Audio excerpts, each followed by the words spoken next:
मैं हूं मुंबई से फिर एक बार आपके सामने रविंद्र जैन, बिंदास और बेबाक बोलने वाला, देश और जनता के हित में बात करने वाला, सदैव तत्पर देश की जनता के साथ। आखिर ये सवाल उठता है 1947 के बाद से कि भारत का भ्रष्टाचार आखिर कम क्यों नहीं होता है। हर चीज में भ्रष्टाचार, क्या वो खाने का मामला हो, क्या वो दवाइयों का मामला हो, कोई भी मामला ले लो, हर जगह भ्रष्टाचार। आखिर इसकी वजह क्या है? तिरंगे की सौगंध खाने वाले ये नेता देश की जनता से ये कहते हैं कि हम आपके सेवक हैं, और ये देश की जनता को लूट कर अय्याशी करते हैं। तो सेवक हुए या तानाशाह हुए, इस सवाल के जवाब का आज तक कोई भी जवाब अच्छी तरह नहीं दे पाता है। मेरा मानना है उन पढ़े लिखे लोगों से जो विदेशों में जाकर पढ़ते हैं या हिंदुस्तान में पढ़ते हैं या मोबाइल में घुसे रहते हैं कि एक संग आवाज़ उठाइए कि 130 करोड़ की जनता है, कम से कम 100 करोड़ लोग आवाज़ उठाएं, इन नेताओं के खर्चे पर अंकुश लगाया जाए। क्योंकि देश की जनता से टैक्स लिया जाता है। सबसे बड़ी बात तो यह है कि टैक्स लिया जाता है, वसूली की जाती है, अवैध धंधों के कारोबार है, उसमें इनका भागीदारी का हिस्सा होता है। फिर भी आम जनता को पीसा जाता है, उनको मारा जाता है, निपटाया जाता है, किसी प्रकार की कोई सुविधा नहीं है। तो सवाल ये होता है कि नेता सत्ता ये किस काम की सत्ता? मुझे लगता है ऐसा कि सत्ता का भोग उपभोग करने के लिए, अय्याशी करने के लिए ये सत्ता की दौड़ में चंद उठे हुए नेता शामिल हो जाते हैं। अभी तो ऐसा लगता है कि गली गली नुक्कड़ नुक्कड़ पर नेताओं की दुकानें खुली हुई हैं। शायद ये दुकानें इसलिए खुली हुई हैं कि ये बेरोजगार अय्यास हैं, क्योंकि उन्हें मालूम है कि काम धंधे में हम इतना कमा नहीं पाएंगे जितना 5 साल में नेतागिरी में कमा लेंगे।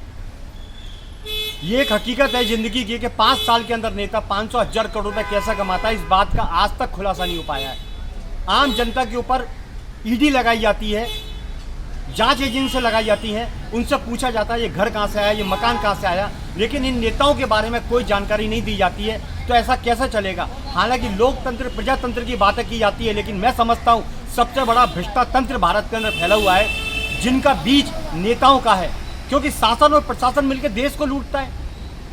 आज ट्रैफिक पुलिस को ले लो या कोई भी किसी भी चीज़ को ले लो, हर जगह जाएंगे, किसी भी डिपार्टमेंट में जाएंगे, वहाँ पैसे मांगे जाते हैं, हर बात के पैसे मांगे जाते हैं। तो हमारा मानना यह है कि जब आप सरकार की नौकरी करते हो तो वसूली किस बात की करते हो?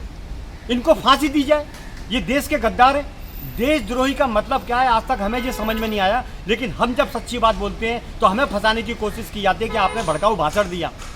माननीय कोर्ट से मेरी विनती है, अगर सरकार में रहकर जो आदमी गद्दारी करता है, वसूली करता है, उसको फांसी पे क्यों नहीं लटकाया जाता है? लेकिन जो देश के हित में बात करता है उसके ऊपर कानून लगाया जाता है कि आपने भड़काऊ भाषण दिया है। मेरे तो ये समझ में नहीं आता है कि कैसा कानून, कैसा लोकतंत्र, कैसा प्रजातंत्र।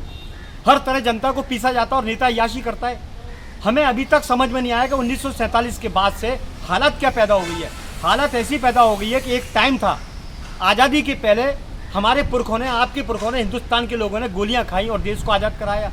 आज स्थिति ऐसी हो चुकी है कि सत्ता पर बैठे लोग ही लूटने को, जनता को परेशान करने पर उतारू हो चुके हैं। आज हर जगह इतनी महंगाई बढ़ गई है, लेकिन इसका कोई ठिकाना नहीं। कभी रेल दुर्घटना, कभी पुल का टूटना, कभी कुछ कभी कुछ। लाखों करोड़ों रुपए हमारी जनता का बर्बाद होता है, मेहनत का पैसा बर्बाद होता है, उसके पीछे कोई एक्शन नहीं लिया जाता है। बस इन नेताओं को फीता काटना है, हर चीज़ में फीता काटना है और फीता काट के अपनी फोटो को बड़ा लगाना है। ये बड़ा दुख का समय है और बड़े दुख की बात है कि हमारे आम देश की जनता बेहद परेशान है। घर में निवाला नहीं है, घर में दूध नहीं है, पढ़ाई को बच्चों को पैसे नहीं है, किराया देने को, मकान को खर्च नहीं है, लेकिन इन नेताओं की अय्याशी के बारे में कोई एक्शन नहीं लिया जाता है। हम कैसे कहें कि हमारा देश महान है? या तो इन नेताओं ने हमारे देश को गुलाम बना रखा है। इनके ऊपर एक्शन लेना चाहिए और नेताओं में सुधार आना चाहिए, क्योंकि इनका नाम बहुत खराब हो चुका है। मैं बार बार विनती करूँगा देश की जनता से कि एक संग आवाज़ उठाइए कि देश के नेताओं के खर्चे पर अंकुश लगाया जाए और इनकी भी उसी तरह जांच हो जिस तरह आम आदमी की जांच होती है। चलिए, बस इतना ही काफ़ी है। मैं हूं मुंबई से रविंद्र जैन। जय हिंद।